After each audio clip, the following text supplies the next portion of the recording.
नमस्कार, मेरा नाम कुमार गौतम है और आप देख रहे हैं न्यूज़ फॉर नेशन।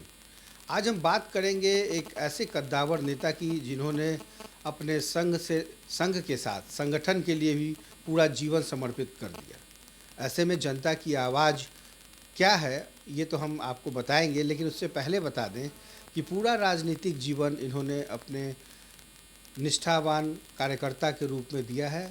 लेकिन जनता की आवाज़ है कि अब ये सदन जाएं, सदन में जनता की आवाज़ को बुलंद करें। इन तमाम मुद्दों पर चर्चा करने के लिए हमारे साथ अभिजीत कश्यप जी हैं। पहले हम इनसे स्वागत कर लें न्यूज़ फाउंडेशन में। बहुत बहुत धन्यवाद, अभिनंदन आप सबों का कि आप हमारे इस कार्यालय में उपस्थित होकर और आज इस विषय की चर्चा पर ये अवसर दिया है बोलने का। विषय पर चर्चा इसलिए ज़रूरी है कि हम जहाँ भी जा रहे हैं कुम्हरार विधानसभा में, तो इस बार जनता मूड में है, बदलाव के मूड में है। ऐसे में अगर कोई दूसरा कोई विकल्प है तो उसमें आपका नाम सामने आ रहा है। तो मुझे लगा कि आप तो लगातार प्रचारक रहे, संघ में रहे, संगठन का काम करते रहे, तो क्या सदन जाएंगे आप? बिल्कुल, अगर पार्टी, क्योंकि मैं पार्टी का एक समर्पित कार्यकर्ता हूँ, अनुशासित कार्यकर्ता हूँ, अनुशासन से बंधा हुआ हूँ, मेरे रग रग में कण कण में अनुशासन है। तो अगर पार्टी की ओर से यह निर्णय लिया गया और अगर बदलाव किया गया, सबसे पहली बात है कि जनता की नब्ज को समझना होगा।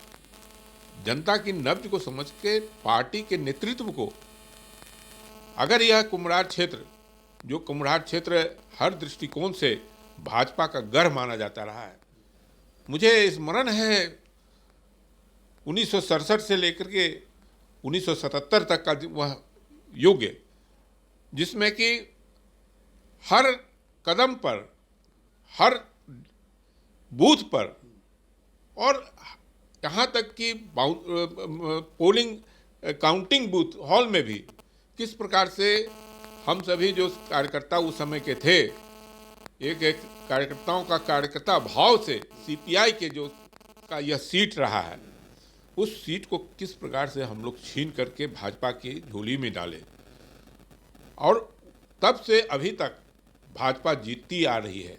इसका यहाँ इस क्षेत्र का प्रतिनिधित्व भाजपा के द्वारा होता रहा है।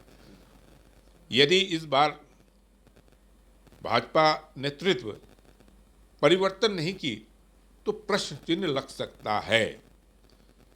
वैसी स्थिति में एक पुराने कार्यकर्ता के साथ साथ एक समर्पण भाव के साथ मैं यहाँ प्रतिनिधित्व करने के लिए तैयार बैठा हूँ और मैं अपनी दावेदारी भी अपने नेतृत्व के सामने रख चुका हूँ।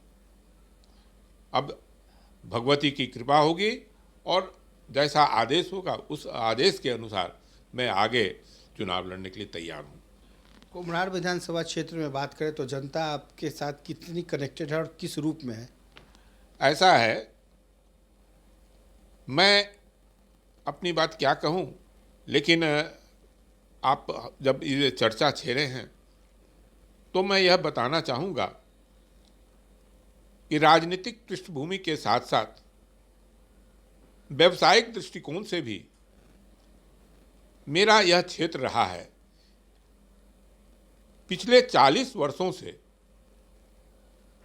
जब मुझे एलपीजी डिस्ट्रीब्यूटर के रूप में, गैस एजेंसी के रूप में इंडियन ऑयल कॉरपोरेशन द्वारा नियुक्त किया गया था, तो उस समय गिने चुने गैस के डिस्ट्रीब्यूटर हुआ करते थे। चिरैया टार पुल से लेके गाय घाट तक एकमात्र मैं ही था इस पूरे क्षेत्र में गैस का वितरण करता था। और काफ़ी ये मेरा गैस प्रतिष्ठान मेसर्स दीप शिखा गैस सेवा, साहित्यकार के पुत्र के होने के नाते मैं अपने प्रतिष्ठान का भी नाम दीप शिखा रखा।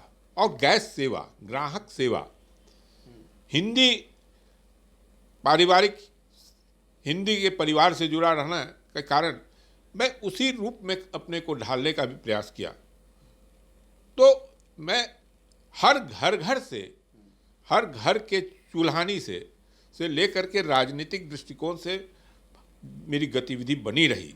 इसलिए मैं समझता हूं कि हमसे प्रबल कोई दावेदार नहीं हो सकता है और उस दृष्टिकोण से मेरा संपर्क रहा है और मैं यह जो सीट है कुम्हरार सीट पर विजयी हासिल हो सकता है मुझे। बिल्कुल। तो देखा आपने कि किस तरीके से अभिजीत कश्यप जी ने यह दावा किया है कि यदि कुम्हरार विधानसभा क्षेत्र में जनता के आवाज़ पर अगर पार्टी इन्हें टिकट देती है तो ये जनता की आवाज़ को सदन में बुलंद करेंगे और पहले से तो सेवा कर ही रहे हैं, आगे भी निरंतर करेंगे।